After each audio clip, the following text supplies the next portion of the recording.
Audio Jungle. Hello everyone, welcome back to my channel @agarwal.chemistry। Chemical chapter को हम continue करेंगे, जिसमें हमने लास्ट वीडियो में डिस्कस करा था जनरल ऑर्डर ऑफ रिएक्शन। और मैंने बताया था वहां पर ऑर्डर ऑफ रिएक्शन दो टाइप का आपके सिलेबस में है, जीरो ऑर्डर रिएक्शन और फर्स्ट ऑर्डर रिएक्शन। तो आज डिटेल में हम स्टडी करेंगे जीरो ऑर्डर रिएक्शन।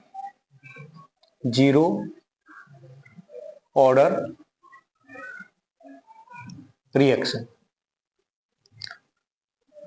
जैसा कि नाम से पता पड़ रहा है यहाँ पे जीरो। तो यहाँ पे अगर समझने वाली बात हो, जो मेन पॉइंट है समझने वाला, कि यहाँ पे जब हम जीरो ऑर्डर रिएक्शन का जब रेट लिखते हैं तो रिएक्टेंट की जो कंसंट्रेशन है उसका कोई इफेक्ट रेट पर नहीं पड़ता। चाहे रिएक्टेंट की कंसंट्रेशन आप बढ़ाएं चाहे घटाएं, रेट पर कोई फर्क नहीं पड़ेगा। मतलब रेट जो होता है कंसंट्रेशन, रिएक्टेंट की कंसंट्रेशन पे इंडिपेंडेंट होता है। आप कह सकते हैं rate is not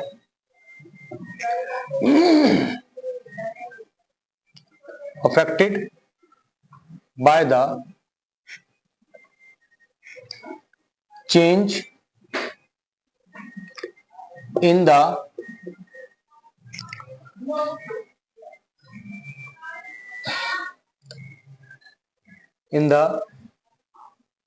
concentration of the reactant. Rate is not affected by the change in the concentration of reactant. तो ऐसी क्वेश्चन का जो रेट होता है वो किस पर डिपेंड करता है? जीरो रिएक्शन का जो रेट होता है डिपेंड करता है टेम्परेचर पर। तो इन रिएक्शन का जो रेट होता है डिपेंड करता है अपॉन टेम्परेचर। अब क्वेश्चन यहाँ ये बनता है, अगर हमें कोई इक्वेशन दी गई है तो उस इक्वेशन में हम कैसे पहचानेंगे कि जो दी गई हुई इक्वेशन है वो जीरो ऑर्डर रिएक्शन है, फर्स्ट ऑर्डर रिएक्शन है। तो इसकी मैं आपको ट्रिक बता रहा हूं। जो रिएक्शन लाइट HNO और कैटलिस्ट की प्रेजेंस में होती हैं, जो रिएक्शन लाइट और कैटलिस्ट की प्रेजेंस में होती हैं, वो रिएक्शन कैसे ऑर्डर की होती हैं? जीरो ऑर्डर रिएक्शन की होती हैं। जीरो ऑर्डर रिएक्शन, जो रिएक्शन लाइट और कैटलिस्ट की प्रेजेंस में होती हैं उन रिएक्शंस का ऑर्डर जीरो ऑर्डर रिएक्शन होता है। आप इस ट्रिक को फॉलो करेंगे और इस पर हम एक क्वेश्चन करेंगे पहले। तो जीरो ऑर्डर रिएक्शन वो रिएक्शन होती हैं जिन रिएक्शनों में रिएक्टेंट की कंसंट्रेशन चेंज होने से रेट पर कोई फर्क नहीं पड़ता, रेट में कोई चेंज नहीं होता। तो जो रिएक्शन लाइट और कैटलिस्ट की प्रेजेंस में होती हैं उन रिएक्शंस का ऑर्डर होता है जीरो ऑर्डर रिएक्शन। मेरे पास CBSE बोर्ड का 2015-16 का पेपर है। 2015 का क्वेश्चन है ये और 2 नंबर में आया था। क्वेश्चन है फॉर ए रिएक्शन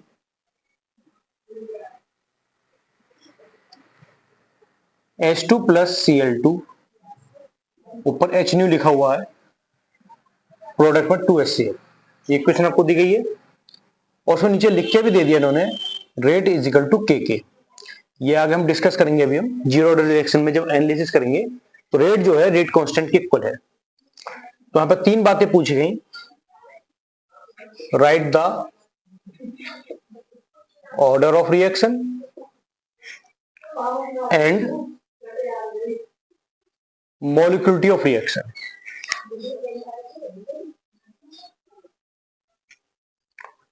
और दूसरा पूछा गया राइट द यूनिट ऑफ के। तो 2 नंबर का क्वेश्चन आया था। तो जैसे कि हमने अभी पीछे डिस्कस करा, H2 plus Cl2 gives 2HCl, presence है लाइट की। वैसे इसके बेस पर भी हम ये बता सकते थे कि जीरो ऑर्डर रिएक्शन है। और जब इसको हम डिटेल में स्टडी करेंगे जीरो ऑर्डर रिएक्शन के बारे में, तो वहां आप इसको देखेंगे रेट बराबर रेट कांस्टेंट क्या आता है। फिलहाल जितना पढ़ा उससे देखेंगे। ये रिएक्शन लाइट की प्रेजेंस में हो रही है। तो जो रिएक्शन लाइट की प्रेजेंस में होती है उन रिएक्शन का जो ऑर्डर होता है वो कितना होता है? जीरो ऑर्डर रिएक्शन होता है। दूसरा पार्ट आपसे पूछा गया मॉलिक्यूलिटी ऑफ द रिएक्शन। तो मॉलिक्यूलिटी ऑफ द रिएक्शन में लास्ट वीडियो में डिस्कस करी थी।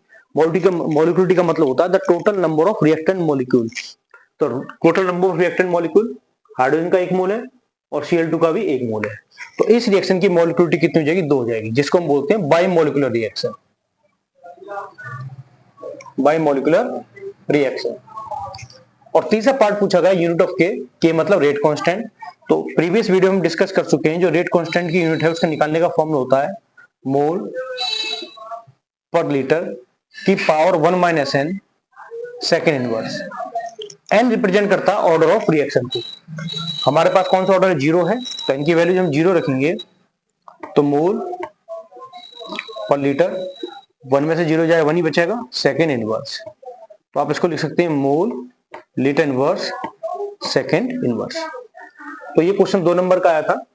बहुत सिंपल क्वेश्चन है, ऑर्डर 0 हो गया, मॉलिक्यूलिटी 2 होगी और रेट कांस्टेंट की यूनिट होगी मोल लीटर इनवर्स सेकेंड। अब हम जीरो ऑर्डर रिएक्शन को डिटेल में स्टडी करेंगे।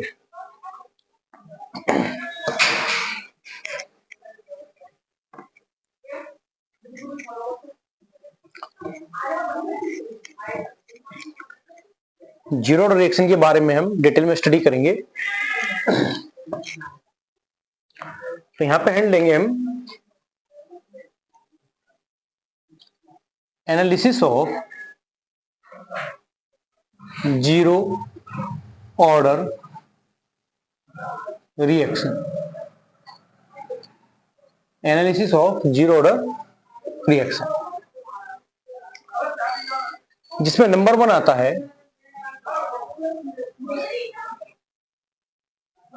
Differential rate. हम 2 तरह के रेट पढ़ेंगे यहां, एक तो पढ़ेंगे डिफरेंशियल रेट और एक पढ़ेंगे इंटीग्रेटेड रेट। तो पहले हम डिस्कस करेंगे डिफरेंशियल रेट। सपोज करिए मेरे पास कोई जनरल इक्वेशन है A gives P, A gives P, जिसके मूल मेरे पास कितने हैं? एन दे रखे हैं। रेट लिखना हम पहले सीख चुके हैं। तो rate is equal to k, ए का एक्टिव मास की पावर एन। और प्रीवियस वीडियो में हम देख भी चुके हैं, रेट को जनरली हम रिप्रेजेंट कर देते हैं dx ओवर dt से, के ए की पावर एन। अब आप जानते हैं इनकी वैल्यू कितनी होगी? 0 होगी, क्योंकि हम जीरो ऑर्डर रिएक्शन डिस्कस कर रहे हैं। तो dx over dt is equal to k a की पावर 0। अब जब जिसकी पावर 0 हो जाती है तो वैल्यू कितनी हो जाती है? 1 हो जाती है। तो dx over dt is equal to k. तो dx ओवर dt क्या है? आपका रेट है। तो रेट इज इक्वल टू के। प्रीवियस वाली वीडियो में हमने जो प्रीवियस वाला क्वेश्चन था उसमें हमने देखा था, क्वेश्चन में आपको दिया हुआ था rate is equal to k. तो ये वाली कंडीशन सिर्फ जीरो ऑर्डर रिएक्शन में ही आती है कि रेट जो होता है रेट कांस्टेंट के बराबर होता है। अब जैसे कि प्रीवियस वीडियो में मैंने डिस्कस करा था, इस चैप्टर में कुल 7 ग्राफ आते हैं, जिसमें से 3 ग्राफ जीरो ऑर्डर में आएंगे, 3 ग्राफ फर्स्ट ऑर्डर में आएंगे और एक ग्राफ एक्टिवेशन एनर्जी से रिलेटेड होगा। अगर यहाँ पर हम ग्राफ खींचे रेट का विद कंसंट्रेशन, तो आप जब हम डिफरेंशियल रेट लो हम जब निकाला तो रेट बराबर किसके आ रहा है? के आ रहा है। तो इस रेट में कहीं पर भी कंसंट्रेशन नहीं आ रही है, क्योंकि कंसंट्रेशन की पावर क्या हो गई थी? 0 हो गई थी, जिसकी टोटल वैल्यू कितनी हो गई थी? 1 हो गई थी। तो इसका मतलब रेट जो है कंसंट्रेशन पर डिपेंड नहीं करता। और डेफिनेशन में भी हमने यही पढ़ा था कि ऐसी रिएक्शन जो अफेक्टेड नहीं होती by the change in the concentration of reactant, reactant की कंसंट्रेशन पर इंडिपेंडेंट होता है जिनका रेट। तो ग्राफ आपका इस तरह से आएगा, क्योंकि कंसंट्रेशन पर रेट डिपेंड ही नहीं कर रहा। कंसंट्रेशन आप कितनी भी चेंज करें, रेट में कोई चेंज नहीं होगा। तो कैसी लाइन आएगी? स्ट्रेट लाइन आएगी। तो ये था पहला एनालिसिस डिफरेंशियल रेट, या डिफरेंशियल रेट लो भी आप कह सकते हैं इसको। दूसरा हम इसमें लेंगे इंटीग्रेटेड रेट लो।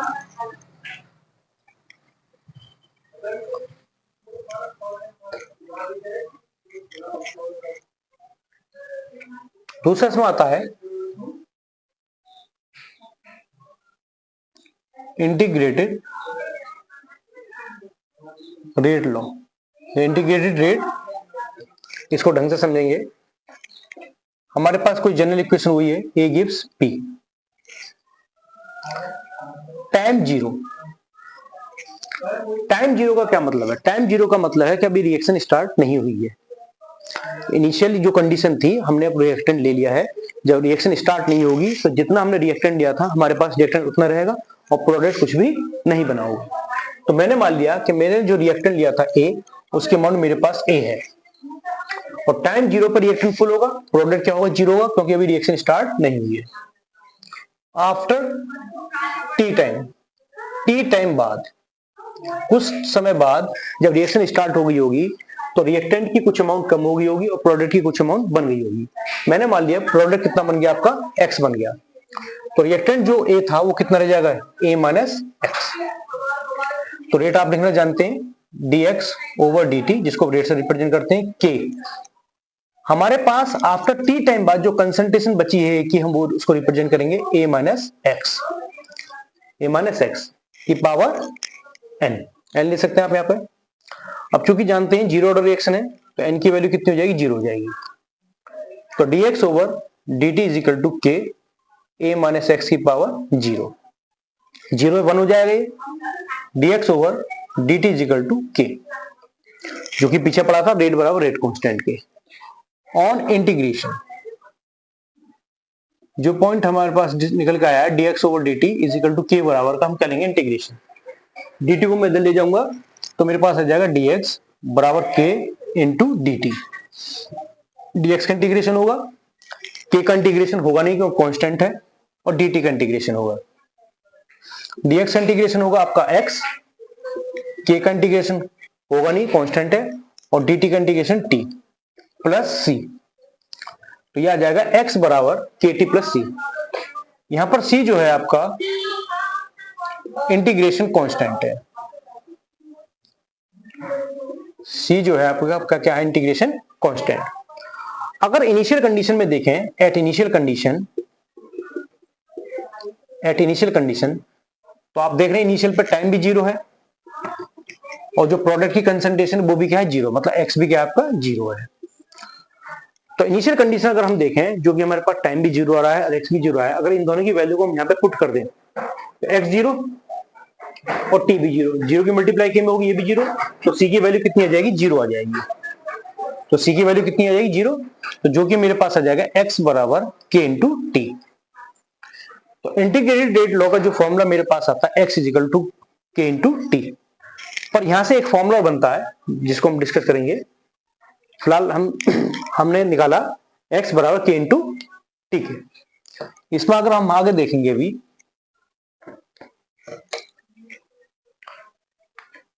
x बराबर k इंटू टी, यहाँ पे जो इंपॉर्टेंट बात जो ध्यान रखने वाली है, जो x है वो डिफरेंस है इनिशियल कंसंट्रेशन का minus final concentration, initial concentration minus के फाइनल या एट टाइम टी पर कंसंट्रेशन। अगर आप इसको अलग से देखना चाहें तो अलग से भी देख सकते हैं, मैं कर देता हूँ x बराबर a माइनस एक्स, माइनस से अंदर मल्टीप्लाई करें a माइनस का हो जाएगा, x प्लस का हो जाएगा, a से a कट जाएगा, तो x बराबर किसका आ जाएगा, x के आ जाएगा। तो x बराबर इनिशियल कंसंट्रेशन माइनस के फाइनल कंसंट्रेशन। तो x की वैल्यू हम यहाँ पुट करेंगे तो a माइनस एक्स बराबर k इंटू टी। तो k बराबर 1 अपॉन टी, ब्रैकेट में 1 अपॉन इनिशियल कंसंट्रेशन माइनस के एट टाइम टी पर कंसंट्रेशन। तो आपका इंटीग्रेटेड रेट लॉ का फॉर्मूला जाए k बराबर 1 अपॉन टी, ए इनिशियल कंसंट्रेशन माइनस के एट टाइम टी पर कंसंट्रेशन। इसको आप इस तरह से रिप्रेजेंट कर सकते हैं, k बराबर 1 upon T A nought minus k a T. इस चैप्टर में ए नॉट जो है रिप्रेजेंट करता है इनिशियल कंडीशन कंसंट्रेशन को और टी रिप्रेजेंट करता है एट टाइम टी पर कंसंट्रेशन को। तो ये हमारा आ गया इंटीग्रेटेड रेट लॉ का फॉर्मूला, k बराबर 1 upon T A nought minus k a T. तो पहले हमने पढ़ा था डिफरेंशियल रेट लॉ जिसमें आया था रेट बराबर k के, रेट बराबर रेट कांस्टेंट के। दूसरा पढ़ा हमने इंटीग्रेटेड रेट लॉ जिसका फॉर्मूला है k बराबर 1 अपॉन टी इनिशियल कंडीशन या initial concentration A nought minus k a T. Analysis के नेक्स्ट पॉइंट में चलते हैं जहां पे हम डिस्कस करेंगे हाफ लाइफ पीरियड, या इससे पहले इसमें ग्राफ देखेंगे। इससे पहले हम इसमें ग्राफ देखेंगे नंबर 3, ये इंपॉर्टेंट है, कंसंट्रेशन वर्सेस टाइम। हमें यहां पे ग्राफ खींचना है कंसंट्रेशन वर्सेस टाइम के बीच में। तो हमारे पास अभी इक्वेशन आई थी k is equal to 1/t a nought minus k a t, t इधर ले गए, k t is equal to A nought minus k a T. अब कंसंट्रेशन हमारे पास दो हैं, एक इनिशियल और एक टाइम टी पर कंसंट्रेशन। तो आपको ध्यान रखना है, जब कंसंट्रेशन का टाइम के साथ ग्राफ खींच रहे हैं तो कौन सी लेंगे, टाइम टी वाली लेंगे, क्योंकि अगर इनिशियल कंडीशन होगी तो टाइम की तो जरूरत ही नहीं है, क्योंकि उस समय टाइम क्या होता है आपका जीरो होता है। टाइम जब टाइम जीरो होता है तो इनिशियल कंसंट्रेशन जो होती है रिएक्टेंट की फुल होती है। तो जब टाइम कुछ ना कुछ हुआ होगा तो कंसंट्रेशन भी कुछ ना कुछ रिएक्टेंट की चेंज हुई होगी। इसलिए ध्यान रखना है, जब भी टाइम और कंसंट्रेशन के बीच में ग्राफ आएगा तो कंसंट्रेशन में टाइम टी वाली यूज करते हैं। तो उसको इंटरचेंज करेंगे, A T is equal to A not, इधर जाएगा माइनस के के टी, तो y is equal to C plus के एम एक्स। इस चैप्टर में ग्राफ खींचने के लिए, जैसे कि मैंने पहले बताया, इस चैप्टर में 7 ग्राफ आपके हैं। सातों ग्राफ को ड्रॉ करने का जो तरीका है वो इसी क्वेश्चन से होगा, y is equal to m x plus c या सी प्लस के एम एक्स। इसी को कंपेरिजन करके ही ग्राफ खींचे जाएंगे। तो मेरा कंसंट्रेशन जो है y डायरेक्शन पर है ए टी, और t जो है x जो है, जो x t के कंपेरेबल है, वो मेरा x डायरेक्शन में है। अब यहाँ पे ग्राफ हम देखें तो जो C हमारा जो होता है, C क्या होता है हमारा, यहाँ C होता है इंटरसेप्ट, C होता है इंटरसेप्ट, और M क्या होता है हमारा, M होता है हमारा स्लोप। इसकी भी एक ट्रिक होती है ग्राफ खींचने की, जिसके लिए मैं स्पेशल वीडियो बनाऊंगा, उसमें हम ग्राफ के बारे में डिस्कस करेंगे। सातों ग्राफों की ट्रिक होगी, एक मैं ग्राफ की ट्रिक बताऊंगा खींचने की, और एक ग्राफ को ड्रॉ करके बताऊंगा कौन को कैसे हम आसानी से ड्रॉ कर सकते हैं, रटने की जरूरत नहीं पड़ेगी। फिलहाल अगर यहाँ देखें तो इस इक्वेशन को जब हम कंपेयर करते हैं तो इंटरसेप्ट जीरो नहीं है। जब इंटरसेप्ट जीरो नहीं होता है तो ग्राफ हम स्लोप के बेस पे खींचते हैं, एम के बेस पे खींचते हैं। अगर स्लोप कंपेयर करने पे प्लस आ रहा है तो ग्राफ इस तरह से होगा, और कंपेयर करने पर अगर स्लोप नेगेटिव आ रहा है तो ग्राफ ऊपर से नीचे की ओर आएगा। नेगेटिव का मतलब वैल्यू घट रही है। अब क्वेश्चन इस तरह से आते हैं, ग्राफ दे दिया गया आपको, इस ग्राफ का क्या पूछेगा, स्लोप पूछेगा।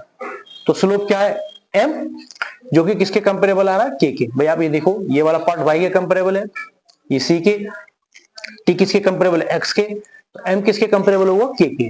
तो इस ग्राफ का स्लोप हो जाएगा माइनस के। और इस ग्राफ का जो इंटरसेप्ट बैठेगा वो इंटरसेप्ट बैठेगा ए नॉट। तो इस तरह से ग्राफ आते हैं, दो नंबर में आ जाते हैं। ग्राफ दिया होता है, ऑर्डर पूछता है, स्लोप इंटरसेप्ट पूछ लेता है, या वैल्यू दे दी जाती है कि draw the graph concentration with time and determine the slope and intercept.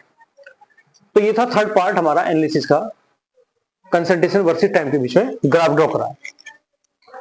तो पहला ग्राफ हमारा था रेट विद कंसंट्रेशन, दूसरा ग्राफ हो गया हमारा concentration with time. Fourth analysis में हम चले तो फोर्थ हेडिंग आती है हाफ लाइफ पीरियड, जिसको हम रिप्रेजेंट करते हैं टी हाफ से। हाफ लाइफ पीरियड का मतलब है कि जो रिएक्टेंट की अमाउंट है, जो रिएक्टेंट की अमाउंट है, जो लेफ्ट अमाउंट है, वो इनिशियल अमाउंट का क्या हो जाती है, आधा हो जाती है। मतलब अगर हम ग्राफ के लिए जो हमने इक्वेशन यूज करी थी, k बराबर 1/t a nought minus k a T, हमने यूज करा था। तो हमारा जो ए टी है वो क्या होगा, इनिशियल अमाउंट का आधा, हाफ लाइफ पीरियड आधा हो जाएगा। तो k is equal to, t की जगह हम यूज करेंगे t half a nought minus k a not by 2। ठीक है, हाफ लाइफ पीरियड का क्या मतलब है, इनिशियल अमाउंट का आधा। तो जो 80 होगा, इनिशियल अमाउंट का आधा कितना होगा, 80 बराबर ए नॉट बाई 2 के होगा। आप इसको सॉल्व करें तो k is equal to 1/t half, ये कितना जाएगा, ए नॉट बाई 2 के, टी हाफ उधर ले गए तो ए नॉट अपॉन 2 के। तो जीरो ऑर्डर रिएक्शन के लिए जो हाफ लाइफ पीरियड का जो फॉर्मूला आएगा, ए नॉट जो कि इनिशियल कंसंट्रेशन है अपॉन 2 के। यहाँ पे भी एक तीसरा ग्राफ आता है, ग्राफ आता है हाफ लाइफ का विद कंसंट्रेशन के साथ, हाफ लाइफ का विद कंसंट्रेशन के साथ। तो आप इसमें देख रहे हैं एक तरीका और होता है ग्राफ खींचने का, यहाँ पर हाफ लाइफ जो है इनिशियल कंसंट्रेशन के डायरेक्टली प्रोपोर्शनल है, हाफ लाइफ इनिशियल कंसंट्रेशन के डायरेक्टली प्रोपोर्शनल है। इससे ग्राफ कहां से जाएगा, ओरिजिन से जाएगा। और इस ग्राफ का जो स्लोप बैठेगा, अगर हम इसको कंपेयर भी करना चाहें, इसको कंपेयर करके भी देख लेते हैं जिससे कि और इजीली समझ आ जाए। मेरे पास फॉर्मूला आया टी हाफ बराबर ए नॉट इंटू 1/2 के लिख सकता हूं मैं इसको। अब ये मेरा वाई डायरेक्शन पर है तो वाई, मेरा एक्स डायरेक्शन पे क्या है, ए नॉट, तो ये एक्स हो गया और ये एम एक्स होता है प्लस सी, तो ये वैल्यू मेरे वाई के कंपेरेबल है। एक्स क्या मेरा ए नॉट है और एम जो स्लोप है वो किसके कंपेरेबल है, 1/2 के। और इंटरसेप्ट के लिए कंपेरेबल कुछ है नहीं तो हम क्या मानेंगे, यहाँ पे 0 मानेंगे। तो इस ग्राफ का जो स्लोप हो जाएगा वो कितना हो जाएगा, 1/2 के हो जाएगा। और इस ग्राफ का जो इंटरसेप्ट हो जाएगा वो कितना हो जाएगा, 0 हो जाएगा। स्लोप बराबर 1/2 के और इंटरसेप्ट हो जाएगा आपका 0। तो हाफ लाइफ पीरियड का मतलब इनिशियल अमाउंट का आधा, जो 80 है वो ए नोट का आधा हो जाएगा, ए नोट बाई 2 हो जाएगा। तो ये था 4th पॉइंट एनालिसिस का, हाफ लाइफ पीरियड। नेक्स्ट देखेंगे